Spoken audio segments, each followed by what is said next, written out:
Guys, magandang umaga po sa inyong lahat. Andito naman po muli tayo sa ating channel at nagbabalik. Ngayong araw na to ay diop natin ulit guys ay magluluto tayo guys ng ating pananghalian.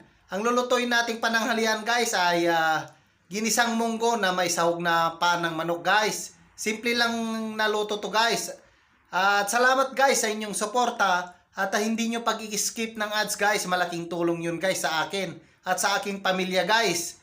At paki-like, share, and subscribe na rin po ang ating channel para updated po kayo sa mga video nating i-upload guys. At tara guys, samahan niyo ako sa araw na to at mag-umpisa na po tayong magluto. At yan na po guys yung mga sangkap natin sa ating lulutuing ginisang munggo guys. At ito guys yung munggo natin. Ito yung panang manok guys. Yung sibuyas, bawang at saka luya guys at saka seasoning at saka yung mantika natin guys at saka yung asin guys. Yan lang guys yung natin simpleng sahog natin sa ating lulutuing ginisang munggo guys na may sahog na panang manok guys. Tara guys, simulan na po nating magluto. At ayan guys, nagpapainit na po tayo ng kawali. Yan. Yan siya guys.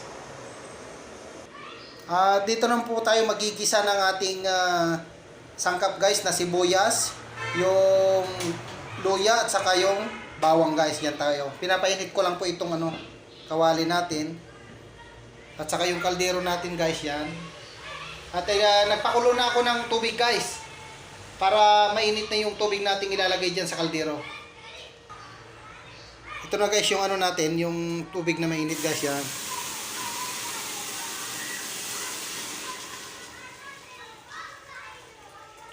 Para madaling kumulo yung guys, munggo. Ganito ako magluto guys ng munggo. Yung iba guys, ginigisa muna nila tapos nilalagay yung munggo. Ako hindi guys, pinapakulo ko muna yung munggo diyan at yung separate guys yung paggisa ko ng ng sahog. At ilalagay na rin natin tong munggo guys, yan.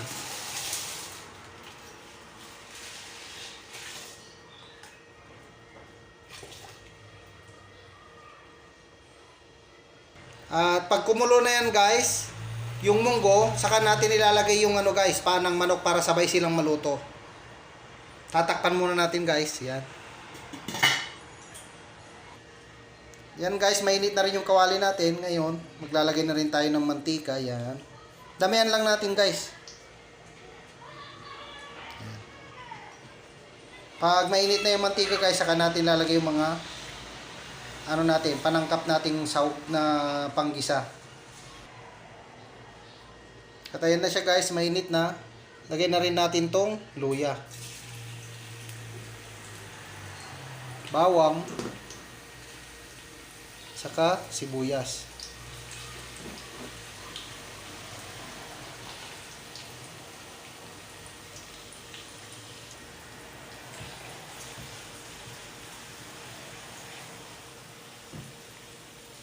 Tayin lang natin mag golden brown guys.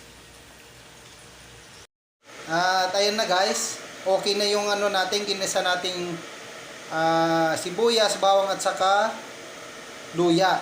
Yan na guys. At ngayon, pwede na nating ilagay doon sa guys, munggo. Yan.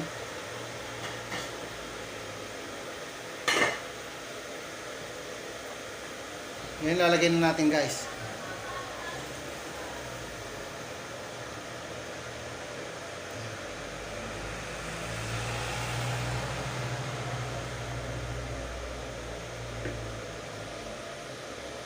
At ilalagay na rin natin guys yung panang manok.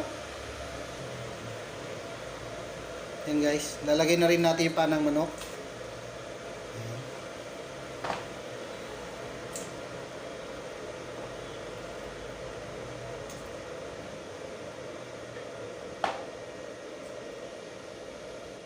Saka haluin lang natin guys.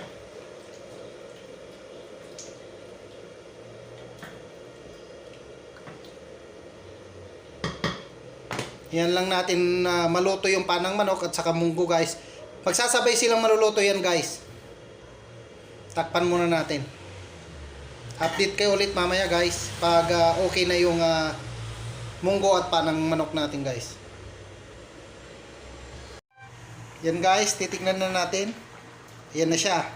Malapit na siyang maluto guys at kukuntan na rin lang yung tubig niya ngayon. Magdadagdag tayo ng tubig guys. Yan, dagdagan natin ng tubig. Yan, tama na yan guys. Saka haluin natin.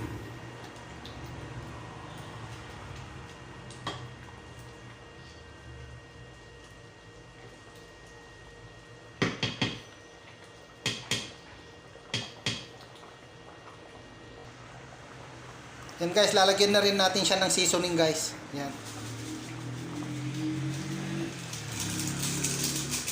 Para magkalasa siya.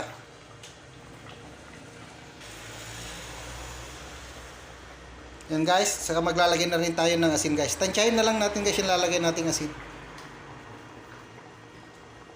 Yan. Mag-a-adjust na lang tayo guys mamaya pag ano siya, matabang siya guys. Haluin natin ulit guys.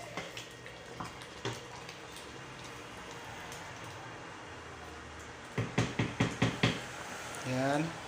Update ko kayo ulit guys mamaya pag paluto na siya guys. Takpan muna natin. Yan guys, i-check natin kung pwede na at luto na. Ayan siya guys, luto na siya. Malapot na siya guys. Ganito yung texture ng pagluluto ng munggo guys. Ang gusto ko. Ganyan siya guys. Guys, salamat sa inyong pagsama sa araw na to. Sa ating simpleng pagluluto ng ginisang munggo guys na may sahog na panang manok. At salamat din guys sa inyong suporta at hindi nyo pag-skip ng ads. Malaking tulong yun guys sa akin at sa aking pamilya guys. Hanggang sa muli guys, paalam muna and God bless po sa inyong lahat.